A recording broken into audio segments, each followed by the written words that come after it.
Next exercise. Exercise number 8, I think. Number 8.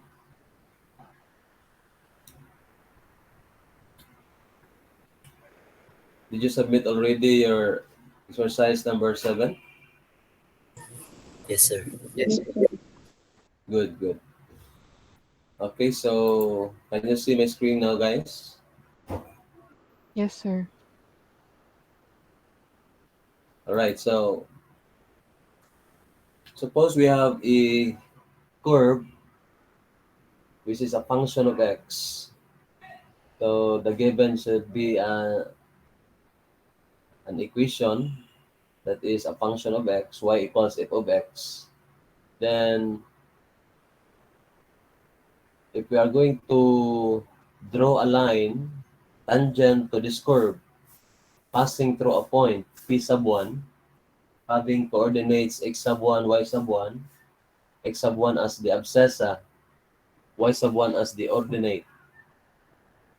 That line tangent to that curve is called the tangent line.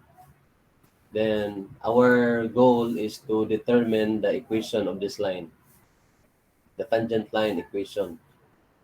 Then if we are going to draw a line perpendicular with respect to this tangent line, that is called the normal line, passing through the same point, P sub 1. So, tagaan dito guys o point, no? Para ma-determine nato ang standard equation or the equation of the line. So, along the tangent line, we can solve also the slope, no, of that line. That is our tangent line slope, and that slope is just equal to the slope of the curve. Okay, before ato matong derive that the slope of the curve is equal to the slope of the line tangent to the curve. This is equal to the first derivative, y prime, or dy over dx. Then to determine the normal slope of the normal line, simply use this formula, the negative reciprocal of the tangent slope, negative 1 over m sub t. That is how to determine the normal slope, m sub n. Then our standard equations of the tangent line and the normal line, we have here y minus y sub 1 equals m sub t times quantity x minus x sub 1. Then for normal line, y minus y sub 1 equals m sub n times quantity x minus x sub 1.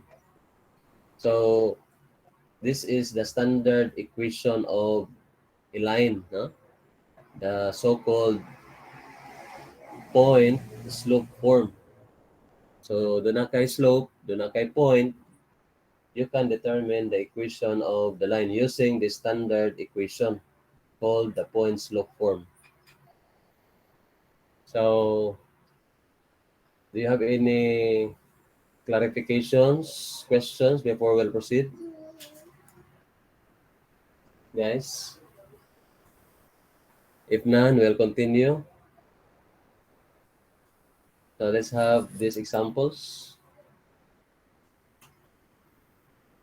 Find the equations of the tangents and normals at the point indicated.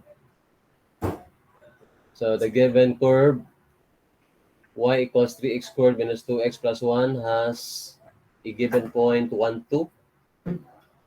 Then for number 2, y equals 2 plus 4x minus x cubed at x equals negative 1. So in number 2, the given is the abscissa only. But don't you worry because we can determine the ordinate here. It will substitute this value to the given equation. And also for number 3, the given is the abscissa only, x equals 4. Okay, so let's solve first number 1. Let's discuss the solution of this item. So, ang ato ang ultimate purpose dere is to determine the equations of the tangent line and the normal line. No? So for tangent line, this is the standard equation. Y minus y sub 1 equals m sub t times quantity x minus x sub 1, where m sub t is the tangent line slope. Then x sub 1, the abscissa of the given point. Y sub 1 is the ordinate of the given point. In this case, we are given a point 1, 2. Therefore, the abscissa is 1 and the ordinate is 2. So no problem for x sub 1 and y sub 1. Our problem is the slope m sub t. So how to determine the slope m sub t? Simply differentiate this given equation because m sub t is equal to the slope of the curve, which is the first derivative, y prime or dy over dx. So differentiating, y equals 3x squared minus 2x plus 1. Our y prime is 6x minus 2. Then substitute 1 for x. Our slope m sub t is equal to positive 4. So if the slope m sub t is positive 4, the normal slope m sub n is equal to negative reciprocal of 4, which is negative 1/4. Then substitute values to equation number 1 prime. So we have y minus 2 equals 4. M sub t is 4. Then times quantity x minus 1. Then simplify the equation. So we can multiply the slope to the parentheses. So we have 4x minus 4. Then transpose positive y to the right. So negative y. Then negative 2, positive 2. Then add positive 2, negative 4, negative 2. Then equate to 0. So therefore the equation of the tangent line is this equation, the general equation of the line, 4x minus y minus 2 equals 0. Then for normal line, we have already solved the slope of the normal line, negative 1/4. Substitute that to the standard equation of the normal line, y minus y sub 1 equals m sub n times quantity x minus x sub 1, where x sub 1 is 1, positive 1. Then y sub 1 is positive 2. So y minus 2 equals negative 1/4 times quantity x minus 1. Then cross multiply 4 times y, 4y, 4 times negative 2, negative 8. Then negative 1 times x, negative 1 times negative 1, positive 1. Transpose negative x to the left, positive x. Transpose positive 1 to the left, negative 1 plus negative 8, negative 9. Then equate to 0. So this is our normal line equation. X plus 4y minus 9 equals 0. So any question, guys, for this item, number 1? Any clarifications? None? Nakuha ra ninyo, guys? Please acknowledge para padayon ta. Continue lang, sir. Okay na, sir. Okay, let's continue. Another example. So here, the given is the abscissa only of the point, negative 1. So to determine the ordinate, we must substitute this negative 1 for x. Then solve for the ordinate of the point. So ato ni siyang substitute diri sa given equation. Y equals 2 plus 4x minus x cubed. So ang ato ang ordinate guys is negative 1. Manay mag-serve as y sub 1, no? Kanang negative 1 nga given manay ato ang x sub 1 kibali. Diri sa ato ang standard equation of the line. So y minus y sub 1 equals m sub t times quantity x minus x sub 1. So ini substitute na to. Doon natay y minus times minus 1, mahimo na siyang positive 1. No? Yang atong m sub t ato sang i-determine by differentiating the given equation. Determine y prime, the first derivative. Mao na siya imuhang m sub t. So atong i-differentiate ang given equation, derivative of y with respect to x is y prime. Then there is a right side, derivative of constant 2 is 0. Then derivative of 4x is 4. Derivative of negative x cubed is negative 3x squared. Then substitute the given abscissa, negative 1 for x.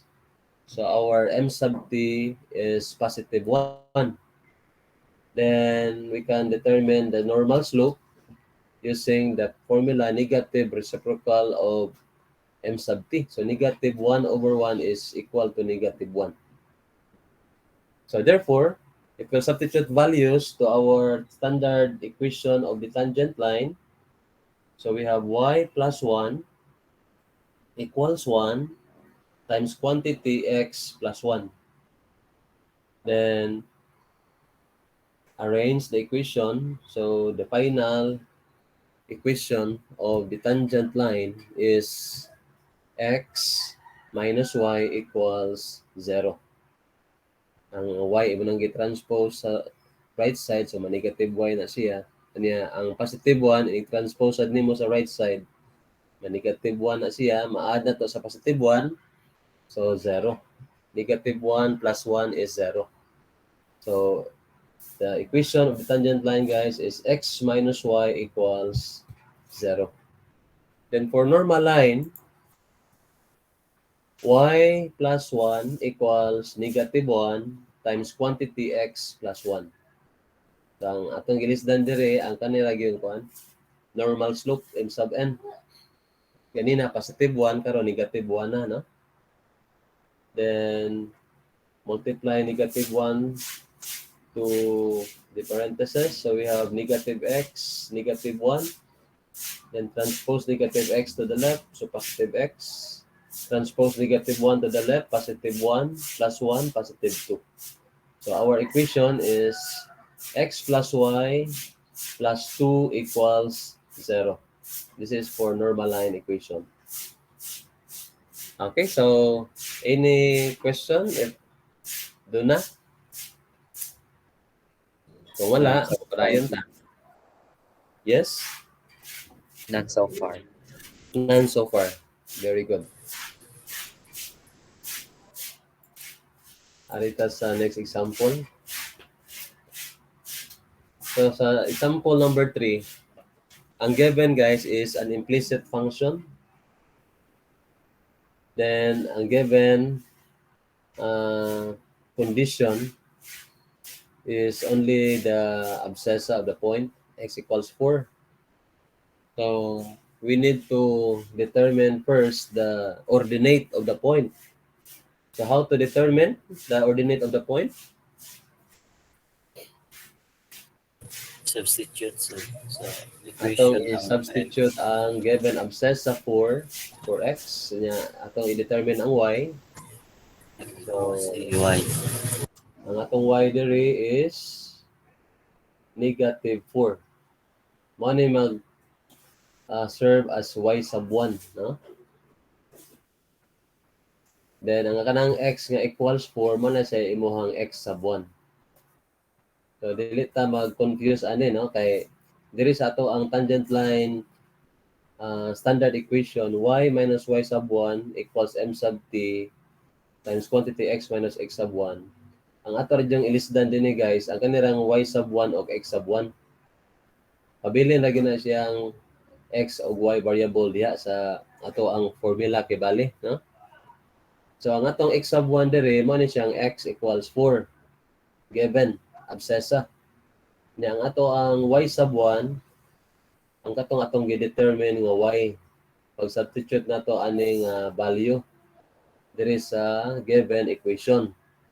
So ang atong y dire is negative 4. So mo na siya atong y sub 1. Then ang atong m sub t, kung saan ganin natin pag-solve ang m sub t?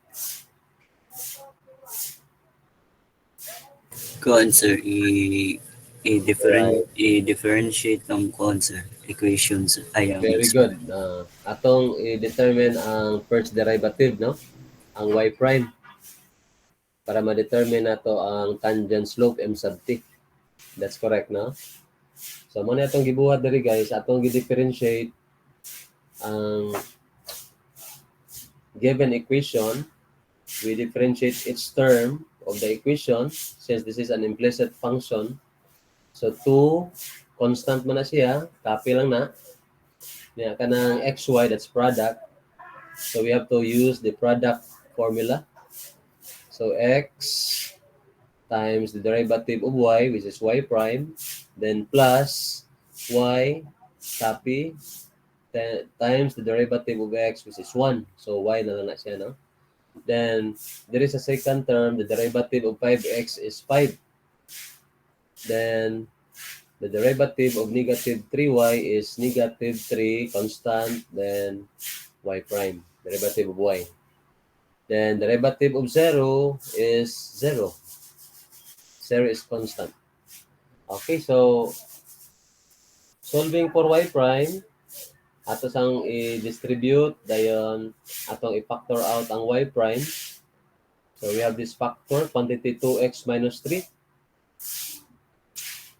Then ang kanan siyang positive 2y o ang positive 5 atong i-transpose to the right. So ma-negative 2y na siya o ma-negative 5.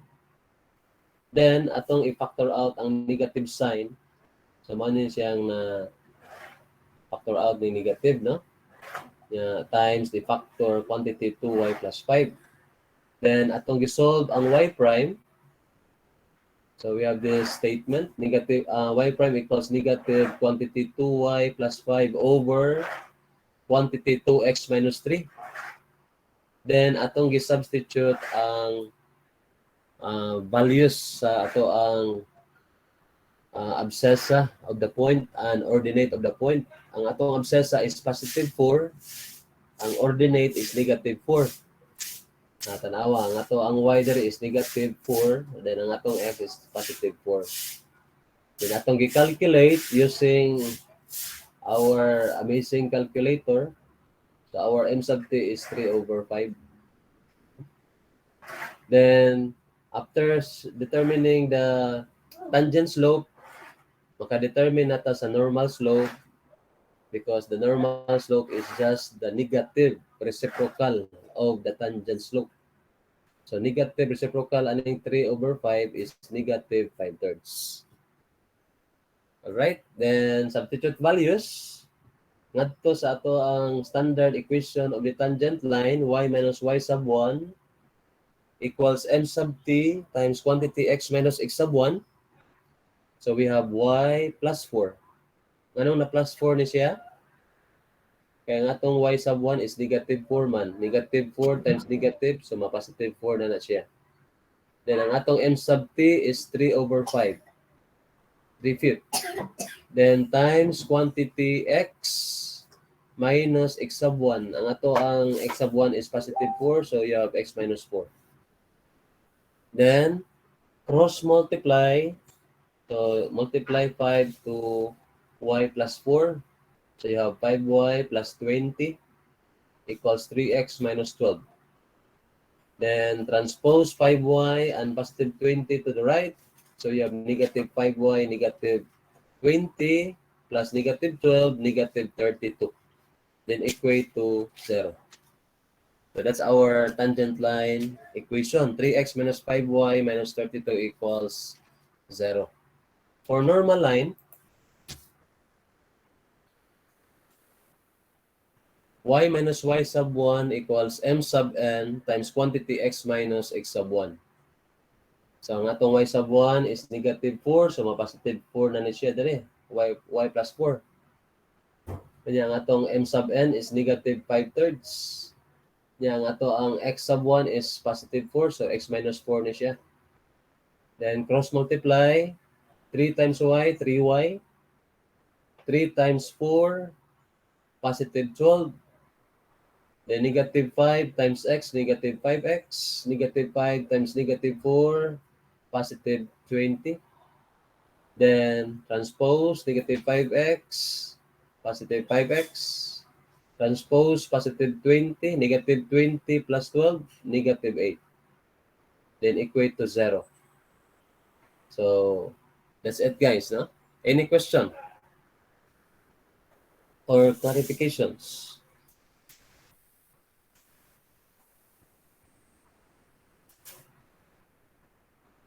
Walay pangutana? Hello? Klaro, Napamod sir. na, guys? Wala ra, Ha? sir. Wala. Klaro ra, sir. Klaro ra? Okay. Yes, sir. Bantay bitaw ha. Yung mag-quiz na punta next meeting. So, naka-quiz naman tagkausa guys, no? Dire? Sa to ang kuan. Subject. Math 111. Oh, sir. Yes, sir. Duha. Atong i-try tanaw sa atong classwork di. Naka-quiz na ba? Set work number 1. Yes. Quiz Kasi number 1. surprise quiz. Naka-quiz na dito. Quiz number 1. Yan, naka-set work number 1 na sa ta. So, next meeting, I might give you a quiz number 2 or set work number 2 baka, no? So, just prepare. Yeah, diri, mag-create ta diri guys of assignment number 8. Exercise number 8. Exercise number 8.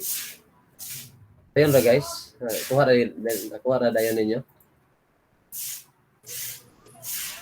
Di mo kayo lisod ang paano, calculus no? Dali ra man.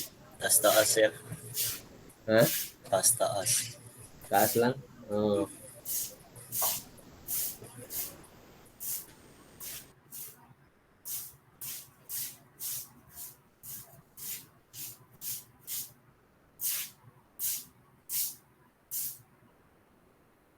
Okay, so ang topic na to ani, kuan? Polynomial curve, sir. Polynomial curves. Okay, polynomial curves. Polynomial curves. Atong includes parentheses ang tangents and normals. Tangents and normals.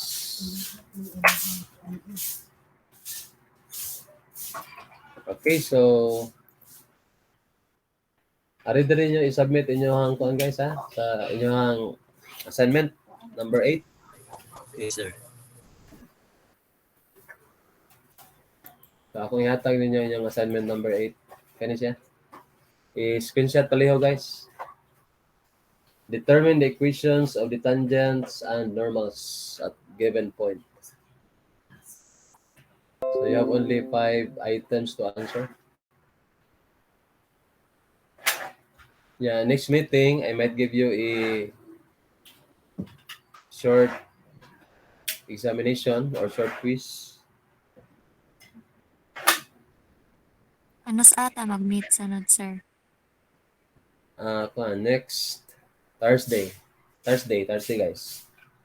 So tomorrow asynchronous sa tomorrow. Maghimo ra mo ano inyong assignment tomorrow. Wala tay online tomorrow. Asynchronous ugma ha. Ina na atong set up guys. Alternate ato ang online meeting. Yeah. doon naman mo yung mga assignments. So, kanang yung assignments, inyo nang buhaton ugma, no? Daghan sa mga assignments, no? Ang uban sa